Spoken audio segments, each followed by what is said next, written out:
Crime investigation নিয়ে পড়ালেখা করা এক ছেলে একদিন জানতে পারে তার বাবা মারা গেছে। তার পরিবার এবং গ্রামের সবাই বলছে এটা একটা ন্যাচারাল মৃত্যু, কিন্তু সবার চোখে মৃত্যুটা ন্যাচারাল মনে হলেও ছেলেটার ইনভেস্টিগেশনে দেখা যায় এটা প্রি প্ল্যানিং একটা মার্ডার। আর যখনই সেই মার্ডার কেসের তদন্ত করতে শুরু করে তখনই বেরিয়ে আসতে শুরু করে একের পর এক মারাত্মক রহস্য। বলছি 2021 সালে রিলিজ হওয়া Telugu mystery thriller movie true এর কথা। মুভি শুরু হয় ভবানী নামের একটা লোকের ফটো দেখিয়ে। ফটোতে মালা ঝুলছে, যার মানে ভবানীর এই সবেমাত্র কিছুদিন আগে মৃত্যু হয়েছে। ভবানীর ফটোর সামনে যে মহিলাটি বসে বসে কান্না করছিল সেটা তার ওয়াইফ। একটু পর সেখানে তাদের একমাত্র ছেলে বিঘ্নেশ এসে হাজির। আমরা জানতে পারি বিঘ্নেশ তার বাবার মৃত্যুর খবর শুনে লন্ডন থেকে ছুটে এসেছে। এসে মাকে জড়িয়ে ধরে কান্না করতে শুরু করে আর জিজ্ঞাসা করে যে মা এসব কিভাবে হয়েছে, বাবা এরকম হঠাৎ, আর তোমরা আমাকে না জানিয়ে অন্তিম সংস্কারও করে দিয়েছ। বিঘ্নেশের মা বলে, বেটা সময় মতো অন্তিম সংস্কার না করা হলে ওনার আত্মা কষ্ট পেত, আর তাছাড়া ওইদিকে তোর এক্সাম চলছিল, তাই বাধ্য হয়ে তোকে না জানিয়ে এসব করতে হয়েছে। তোর বন্ধু মানি তোর জায়গায় দাঁড়িয়ে সব কার্যক্রমগুলো কমপ্লিট করেছে। বিঘ্নেশ জিজ্ঞাসা করে এসব কিভাবে হয়েছে মা? তার মা বলে, প্রত্যেক দিনের মতো তোর বাবা খেতে গিয়েছিল। সন্ধ্যের দিকে ওইখান থেকে ফেরার সময় রাস্তায় দেখে একটা কারেন্টের তার পড়ে আছে। একটু পর তখন বৃষ্টি হওয়ার সম্ভাবনা ছিল, তাই তোর বাবা কারেন্টের সে তারটাকে তুলে সাইডে নিয়ে গিয়ে রাখতে যাচ্ছিল। আর তখন দুর্ভাগ্যবশত তারটা থেকে শর্ট খেয়ে সে জায়গায় পড়ে যায়, আর শর্ট খাওয়ার ফলে ওইখানে জায়গায় তার মৃত্যু হয়। এইসব কিছু বলতে বলতে বিঘ্নেশের মা অনেক ইমোশনাল হয়ে পড়ে। বিঘ্নেশ তার মাকে সামলে পরের সিনে যায় হচ্ছে তার ওই ফ্রেন্ড মানির সাথে দেখা করতে। মানিও এসে বিঘ্নেশকে সব কিছু খুলে বলে। বিঘ্নেশও মানিকে জিজ্ঞাসা করে যেখানে বাবার মৃত্যু হয়েছে ওই জায়গাটা কোথায়, আমাকে নিয়ে চল সেইখানে। কথা মতো মানিও বিঘ্নেশকে নিয়ে ওই জায়গায় গিয়ে উপস্থিত।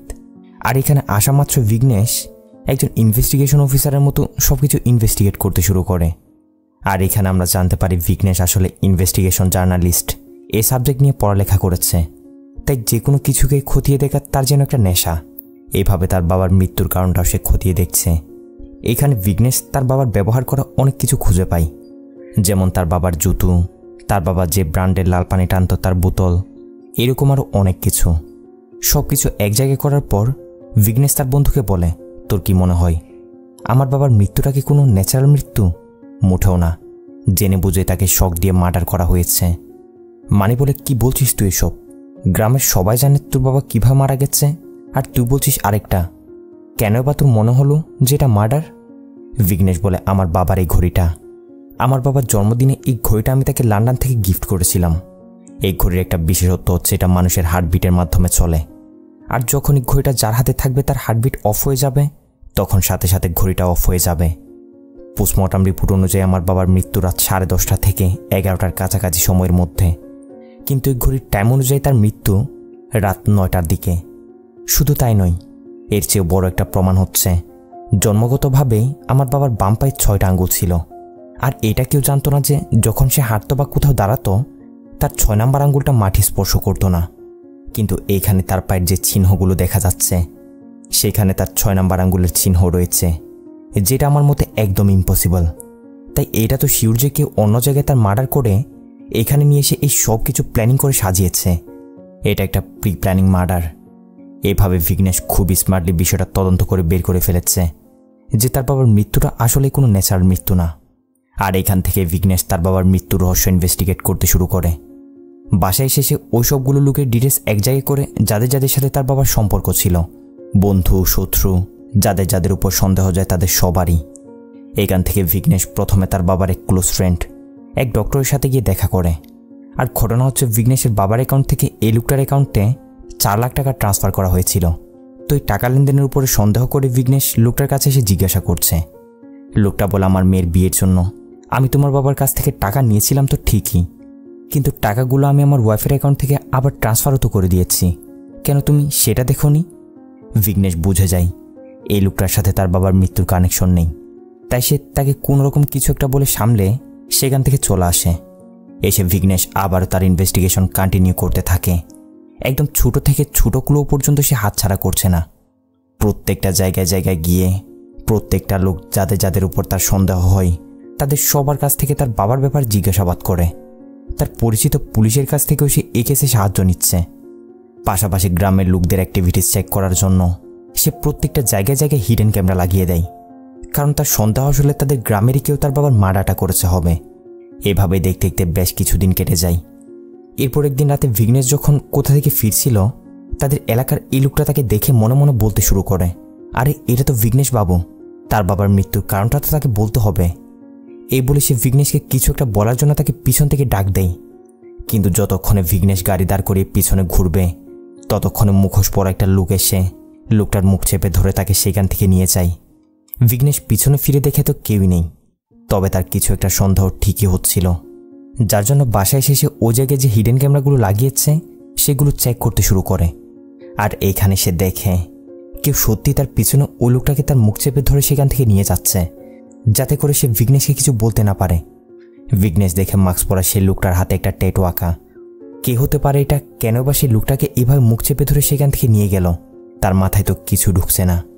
মনে মনে বলতে থাকে শুধু হিডেন ক্যামেরা দিয়ে কাজ হবে না, মানুষের ভয়েস শোনা যায় যে ওইরকম কিছু একটা লাগাতে হবে। এই বলে সে পরের সিনেই গিয়ে প্রত্যেকটা ক্যামেরার পাশে একটা একটা করে ভয়েস রেকর্ডার লাগিয়ে দেয়। এইসব করে বাসায় ফিরে আসতেই কেউ তার দরজায় এসে নক করে। ভিঘ্নেশ বাইরে সে দেখে সেখানে তো কেউই নেই, কিন্তু নিচে একটা বক্স পড়ে আছে, আর বক্সের ভিতর একটা কেক আর সাথে একটা চিঠি রাখা ছিল। চিঠিটা খুলে ভিঘ্নেশ পড়তে শুরু করে। চিঠিতে লেখা ছিল, তুমি শুধু শুধুই তোমার বাবার মৃত্যুর পিছনে লেগে আছো, এই ইনভেস্টিগেশন তুমি এখানে বন্ধ করো, না হলে কিন্তু মুসিবতে পড়বে। ভিঘ্নেশ বুঝে যায় কেউ তাকে ভয় দেখানোর জন্য এই কাজটা করেছে, কিন্তু সে যে ইনভেস্টিগেশন করছে এটা তো তার বন্ধু মানি ছাড়া আর কেউ জানে না। আর মানি যে কাউকে বলেছে এটাও হতে পারে না। তার মানে নিশ্চিত কেউ না কেউ ভিঘ্নেশের প্রত্যেকটা কদম, তার প্রত্যেকটা চাল ফলো করছে। এটা বলতে সত্যি এখানে আমরা দেখি এই মেয়েটা দূর থেকে ভিঘ্নেশের উপর নজর রাখছিল, মানে চিঠিটা সেইখানে এই মেয়েটাই রেখেছে। কে এই মেয়েটা, কেন বা সে ভিঘ্নেশকে ইনভেস্টিগেশন বন্ধ করার জন্য ভয় দেখাচ্ছে? এই সব কিছু আমরা ধীরে ধীরে গিয়ে জানতে পারবো। সিন শিফটের পরের দিন ভিঘ্নেশ যে ভয়েস রেকর্ডারগুলো লাগিয়েছিল বসে বসে সেগুলো চেক করছে।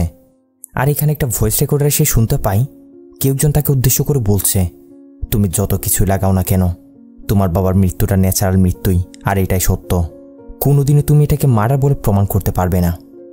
এইসব শুনে ভিঘ্নেশ এক মুহূর্ত দেরি না করে তাড়াতাড়ি বাইরে ছুটে যায়, ওই জায়গায় যেখান থেকে তাকে এসব বলা হচ্ছিল। এসে দেখে এগুলো ওই মেয়েটাই করছে যাকে আমরা একটু আগে দেখেছিলাম। ভিঘ্নেশকে দেখা মাত্র মেয়েটা সেখান থেকে পালাতে শুরু করে। ভিঘ্নেশ অনেকক্ষণ ধরে মেয়েটার পিছু তো করে, কিন্তু এক পর্যায়ে মেয়েটাকে আর দেখতে পায় না। এভাবে মেয়েটার পিছু করতে করতে সে জঙ্গলের দিকে চলে গেছিল। আর এখানে আমরা দেখি আগে থেকে মুখোশ পরা কিছু লোক বন্দুক নিয়ে এখানে লুকিয়েছিল। ভিঘ্নেশ না বুঝে মতো তারা সবাই তার উপর হামলা করার চেষ্টা করে, কিন্তু ভিঘ্নেশ বুঝে যায় আর তাদের হামলা থেকে বাঁচার জন্য এখান থেকে পালাতে শুরু করে। এক পর্যায়ে গিয়ে তাদের মধ্যে একটা ফাইট শুরু হয়ে যায়। ভিঘ্নেশ ধরে এদের সবাইকে মেরে তাদের অবস্থা একেবারে খারাপ করে ফেলে।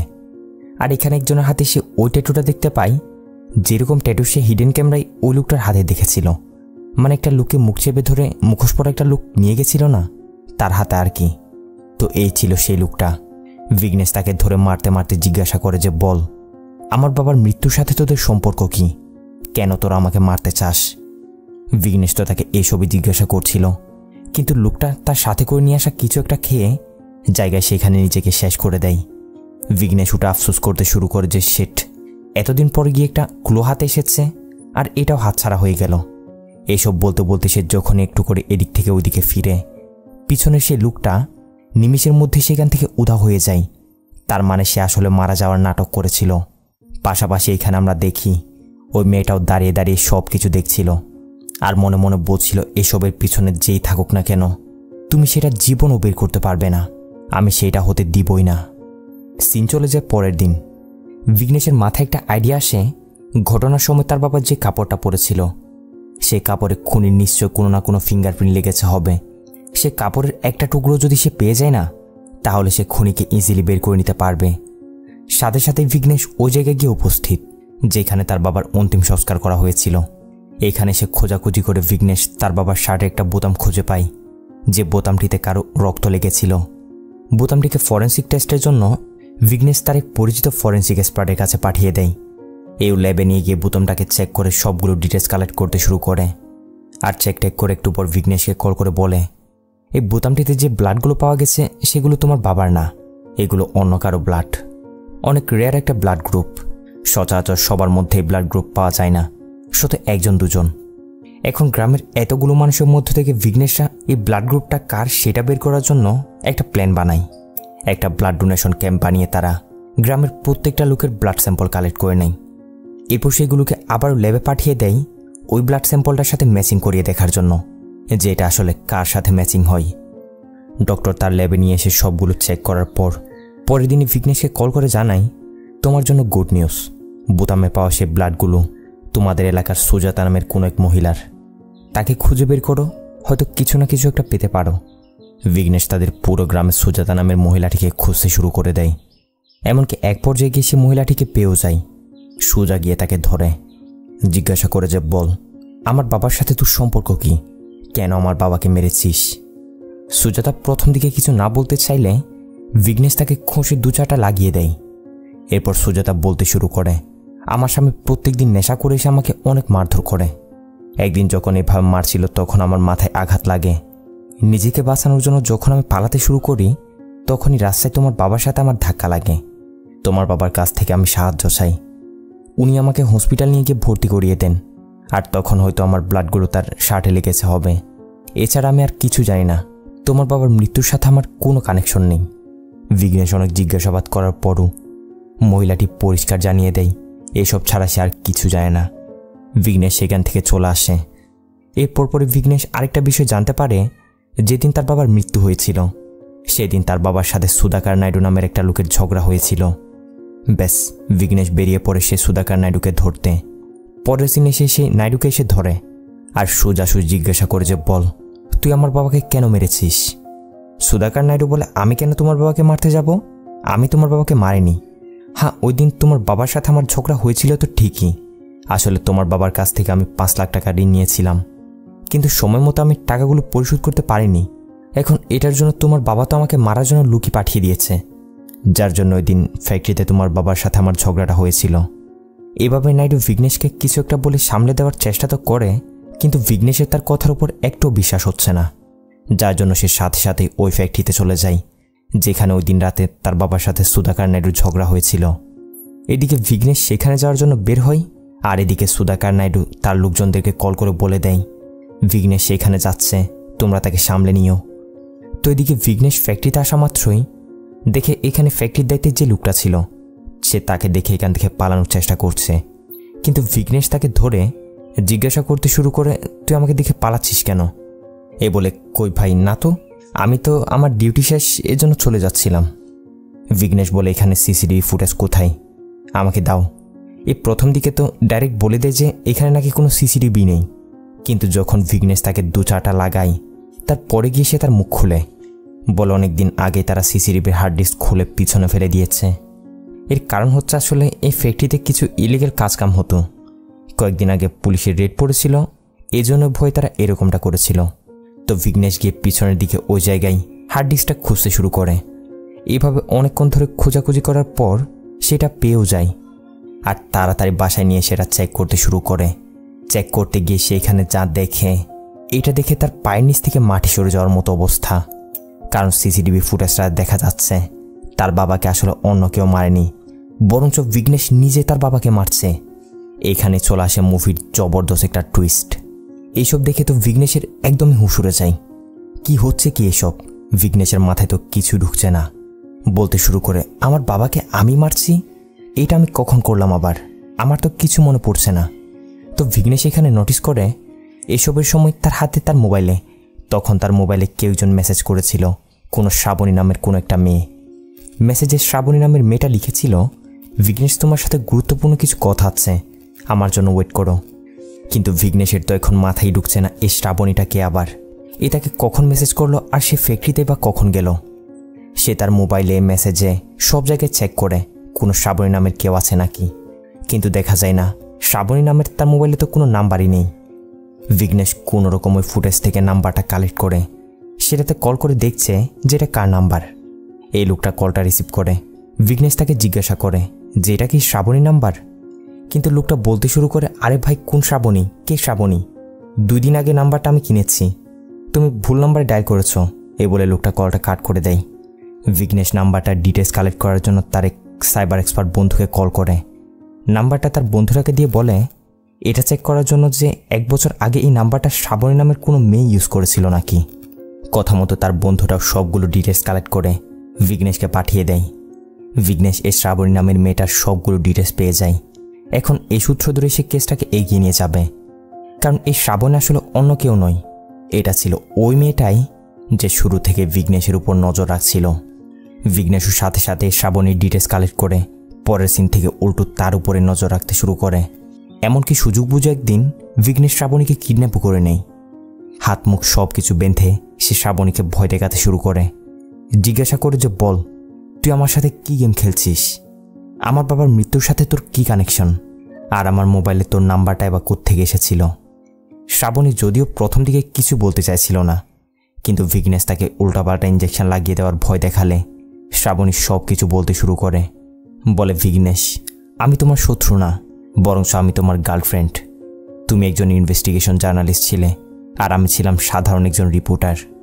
এখান থেকে সিনেমাদের ফ্ল্যাশব্যাকে নিয়ে যাওয়া হয়। শ্রাবণী এবং বিঘ্নেশ তারা দুজন একজন আরেকজনকে অনেক অনেক ভালোবাসে, আর তাদের ভালোবাসার সম্পর্ক আজ কয়েক বছর পার হয়ে যাচ্ছে। একটা গানে গানে আমাদের বেশ কিছুক্ষণ ধরে তাদের ভালোবাসার সিনগুলো দেখানো হয়। বলে রাখি, বেচারা সিঙ্গেলদের জন্য এসব আসেনি, তাই একটু স্কিপ করে পরবর্তী সিনের দিকে যাচ্ছি, কেমন? বেশ কিছুদিন ধরে জমিয়ে প্রেম টেম করার পর একদিন বিঘ্নেশ শ্রাবণীকে তার বাসায় নিয়ে যায় তার বাবা মার সাথে পরিচয় করাতে। কিন্তু এখানে আমরা দেখি শ্রাবণীকে দেখা মাত্র বিঘ্নেশের বাবা তার উপর খারাপ নজর দিতে শুরু করে। আমাদের বুঝতে আর দেরি থাকে না যে লোকটার ক্যারেক্টার আসলে কেমন। এমনকি এ তো শ্রাবণীকে একটু করে একা পেয়ে তাকে এদিক সেদিক টাচ করতে শুরু করে দেয়। বিষয়টা অবশ্য শ্রাবণীর মুঠো পছন্দ হয় না, তাই সে কাউকে কিছু না বলে তাড়াতাড়ি সেখান থেকে বেরিয়ে যায়। কিন্তু তখন সেখান থেকে চলে আসলে কি হবে? তার বয়ফ্রেন্ডের বাবা যে এই টাইপের লোক হবে সে কিছুতে এটা মানতে পারছে না, যার জন্য সে তার মতো করে বিঘ্নেশের বাবার ব্যাপারে তল্লাশি নিতে শুরু করে। আর কয়েকদিন তার পিছু করার পর শ্রাবণী জানতে পারে বিঘ্নেশের বাবা আসলে একজন উমেনাইজার, মানে এমন এক খারাপ ক্যারেক্টারের লোক। কোনো মহিলাকে যদি তার একবার পছন্দ হয়ে যায় বা কোন রকম মনে ধরে, তাহলে সে তাকে ভোগ করবেই করবে। যে বিবাহিত মহিলাগুলো টাকার জন্য বেঁচে যেত বা যাদের টাকার বিশেষ প্রয়োজন থাকতো, সে তাদেরকেই টার্গেট করত। এরপর টাকা ধার দেওয়ার নাম করে সময় মতো যখন তারা টাকাগুলো দিতে পারতো না, তখন সে ওই সুযোগটার ফয়দা উঠিয়ে অসহায় মহিলাগুলোর সাথে খারাপ করত। যদি এটাতেও কাজ না হতো, তাহলে সে ডাইরেক্ট তাদের স্বামীকে মারিয়ে দিত। মানে বলা যায় বিঘ্নেশের বাবা এমন এক ধরনের সাইকো ছিল যে সে তার পছন্দ হওয়া মহিলাটিকে ভোগ করতে যে কোনো পর্যায়ে চলে যেতে পারবে। একদিন মধুমণি নামের স্কুলের একজন টিচার বিঘ্নেশের বাসায় যায় তার বাবাকে তাদের স্কুলে একটা ফাংশনে ইনভাইট করতে, কারণ সে আসলে এই এলাকার সারপঞ্চ। তো এবারও ঠিক বিঘ্নেশের বাবার খারাপ নজর মধুমণি টিচারের উপরও পড়ে।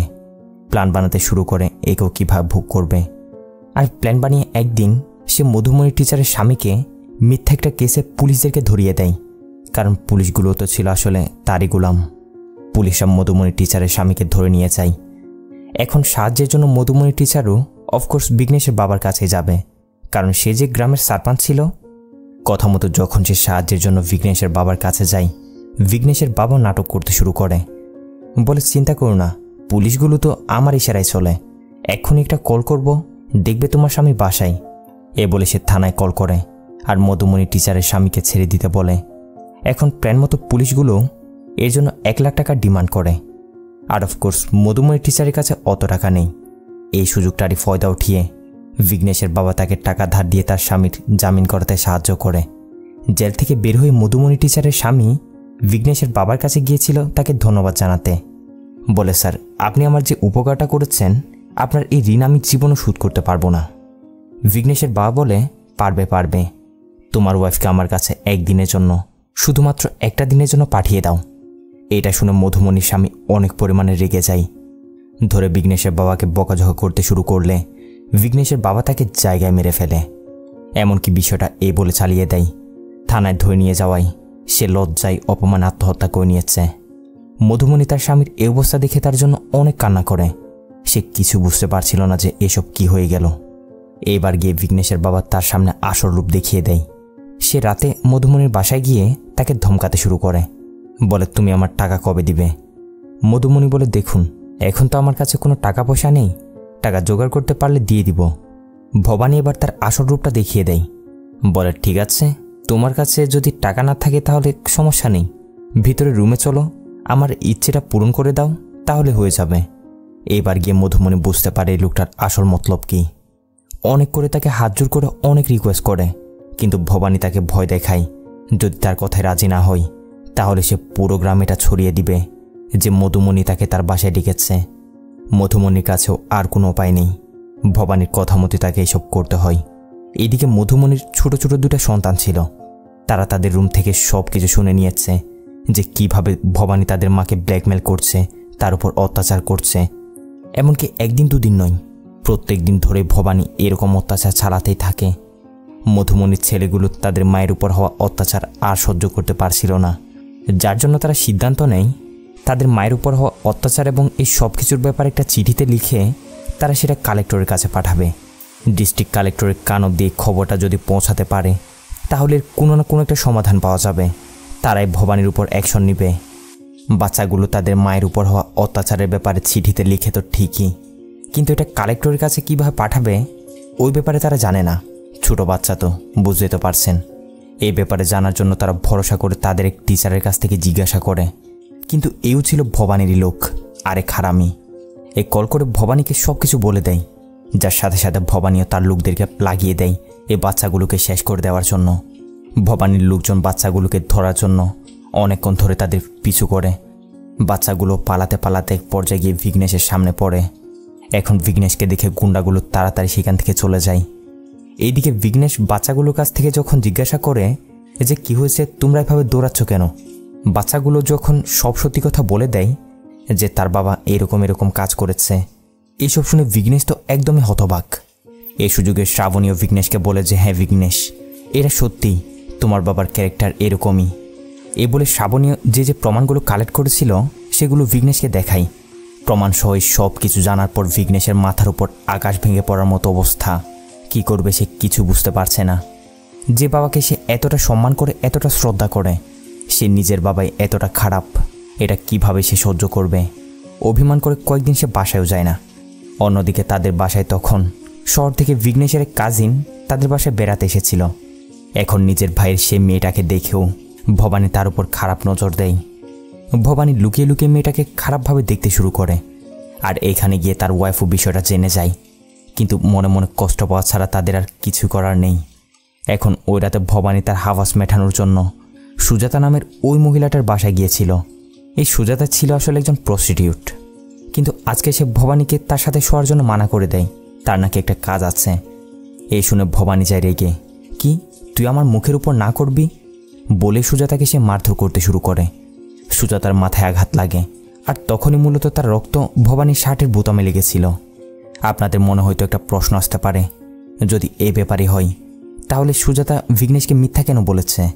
আশা করছি এই প্রশ্নের উত্তর একটু পরে পেয়ে যাবেন। ওইদিকে ভবানীর ওয়াইফ ভবানীর ক্যারেক্টারের ব্যাপারে জানার পর যেন বিঘ্নেশের কাজিনটার সাথে কোনো খারাপ কিছু হয়ে না যায়, এই জন্য সে তাড়াতাড়ি তার এক আপন লোক নাইডুকে ডেকে তার সাথে করে মেয়েটাকে তাড়াতাড়ি সেখান থেকে পাঠিয়ে দেওয়ার সিদ্ধান্ত নেয়। কিন্তু ওইদিকে খবর ভবানীর অবধি পৌঁছে গেছে, আর সে এবার তার হাওয়াস মেটানোর জন্য মেয়েটার পিছনে লেগে যায়। মেয়েটাও বিঘ্নেশকে কল করে বলে, আমাকে বাঁচাও, তোমার বাবা আর তার লোক আমার পিছনে পড়ে আছে। বিঘ্নেশ নাইডুর সাথে কথা বলে জলদি তাদেরকে কোথাও গিয়ে লুকিয়ে পড়তে বলে, ততক্ষণে সে সেখানে চলে আসবে। নাইডু মেয়েটাকে নিয়ে পাশের একটা ফ্যাক্টরিতে লুকানোর জন্য চেষ্টা তো করে, কিন্তু তাদের পিছন পিছন সেখানে ভবানীও চলে আসে। আর যখনই ভবানী মেয়েটার সাথে খারাপ কিছু করতে যাবে তখনই সেখানে বিঘ্নেশ এসে হাজির। বিঘ্নেশ তার বাবাকে বোঝানোর অনেক চেষ্টা করে যে বাবা এসব তুমি একদমই ঠিক করছো না, এ তোমার নিজের মেয়ের মতো, আর তুমি তার সাথে ছি, তুমি তো আমার মধুমণির টিচারকেও পর্যন্ত ছাড় দাওনি, এইসব বন্ধ করো এবার। ভবানী বলে, বেটা তুই এসব বুঝতে পারবি না, যা যা বাসায় যা। কিন্তু বিঘ্নেশ কিছুতেই সেখান থেকে যাবে না, আর ভবানীও মেয়েটাকে ছাড়ছে না। এইসব নিয়ে বাড়াবাড়ি হতে হতে এক পর্যায়ে বিষয় তো হাতাহাতি পর্যন্ত চলে যায়। বিঘ্নেশ মেয়েটাকে বাঁচানোর জন্য তার বাবার গায়ে হাত তুলে বসে। অন্যদিকে তখন শ্রাবণীও বিঘ্নেশকে কল করছে, কলে না পেয়ে মেসেজ করে। এই সুযোগে ততক্ষণে ভবানী উঠে বিঘ্নেশকে মারধর করতে শুরু করে দেয়, আর বলতে শুরু করে, কিরে তোকে এখান থেকে চলে যেতে বলেছিলাম না, ছোটবেলা থেকে এসব করার আমার স্বপ্ন ছিল। কি মনে করেছিস এত সহজে সব ছেড়ে দিব আমি? জীবনেও না। একমাত্র আমার মৃত্যুর সাথে আমার এই অভ্যাসটা শেষ হবে। একমাত্র আমার ছেলে বলে এতক্ষণ বেঁচে আছিস, কিন্তু আর না। আমার সত্যতা যেহেতু জেনেই গেছিস, তাহলে তোকেও মরতে হবে। এসব বলে সাইকো ভবানী তো বিঘ্নেশকে একেবারে জানে মারতে যাচ্ছিল। বিঘ্নেশও আর কোনো উপায় না দেখে এই সাইকোকে শেষ করে মেয়েদের ইজ্জত বাঁচানোর জন্য পাশে পড়ে থাকা কারেন্টের একটা তারের শক দিয়ে ভবানীর গেম জায়গায় কাল্লাস করে দেয়। নিজের বাবাকে নিজের হাতেই এইভাবে জানে মারতে হয়েছে। এতে বিঘ্নেশ অনেক বেশি কষ্ট পায়। ওইখানে সেও বেহুশ হয়ে যায়। শ্রাবণীরা তাড়াতাড়ি এসে তাকে হসপিটাল নিয়ে যায়। কোনোরকম তাকে বাঁচানো গেলেও এসবের কারণে বিঘ্নেশ এতটা ডিপ্রেশনের মধ্যে চলে গেছিল, নিজেকে শেষ করে দেওয়ার সিদ্ধান্ত নেয় সে। আর এ যাত্রায় ঠিক টাইমে হসপিটাল নিয়ে যাওয়ার ফলে কোনোরকম সে বেঁচে যায়। বিঘ্নেশের এমন অবস্থা তার মা কোনোভাবে সহ্য করতে পারছিল না। ডক্টর জানে সে হুঁশ আসলে আবার ওই রকমটা করতে পারে।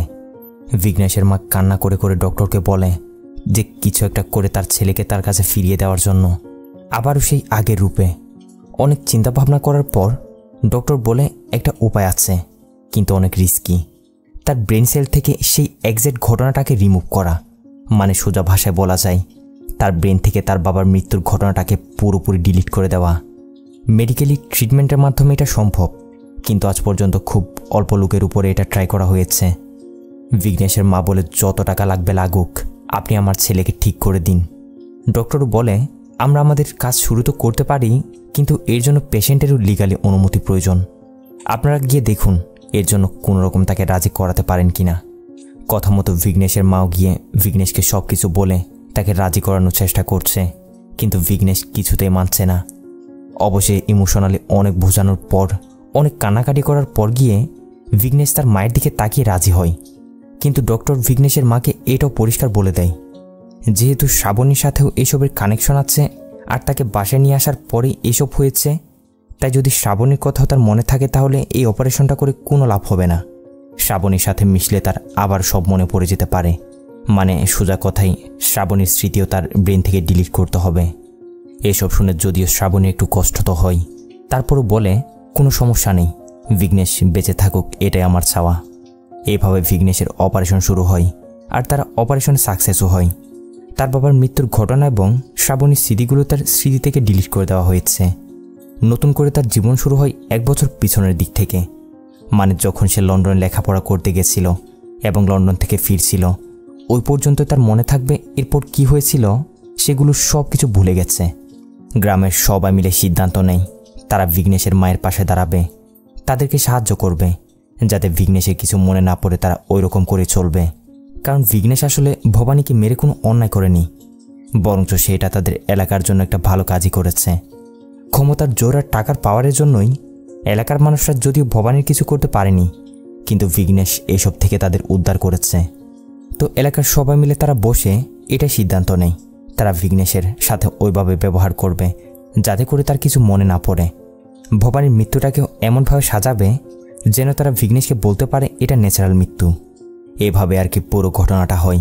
কিন্তু যখন বিঘ্নেশ সব কিছু ইনভেস্টিগেশন করতে শুরু করে, এরকমটা হলে তার সব কিছু মনে পড়ে যেতে পারে, যার জন্য মূলত শ্রাবণীরা তাকে ভয় দেখিয়ে এই ইনভেস্টিগেশন থেকে ফিরিয়ে নিয়ে আসতে চেয়েছিল। কিন্তু বিঘ্নেশও নাচুর বন্ধা, সে ফাইনালি রহস্যটা বের করে নিয়েছে। শ্রাবণী বিঘ্নেশকে সব কিছু অনেক ভালো করে বোঝায়। বিঘ্নেশও তার ভুলটা বুঝতে পারে যে সে নিজেকে শেষ করে দেওয়ার চেষ্টা করে কত বড় অন্যায় করেছে। ফাইনালি ধীরে ধীরে সব কিছু ঠিক হতে শুরু করে। বিঘ্নেশও পুলিশের কাছে সারেন্ডার করে দেয়। শ্রাবণীকেও কথা দেয় সে জলদি তার কাছে ফিরে আসবে। এইভাবেই দেখতে দেখতে আজকের এই মুভিটা এইখানে শেষ হয়। তো যাই হোক, মুভি কেমন লেগেছে তাড়াতাড়ি কমেন্ট বক্সে জানিয়ে দিন। যদি ভালো লেগে থাকে তাহলে একটা লাইক আর একটা শেয়ার, আর অবশ্যই চ্যানেলটা সাবস্ক্রাইব হয়ে যাওয়া চাই। দেখা হচ্ছে পরবর্তী ভিডিওতে। ততক্ষণে ভালো থাকবেন, সুস্থ থাকবেন। Tata, bye bye.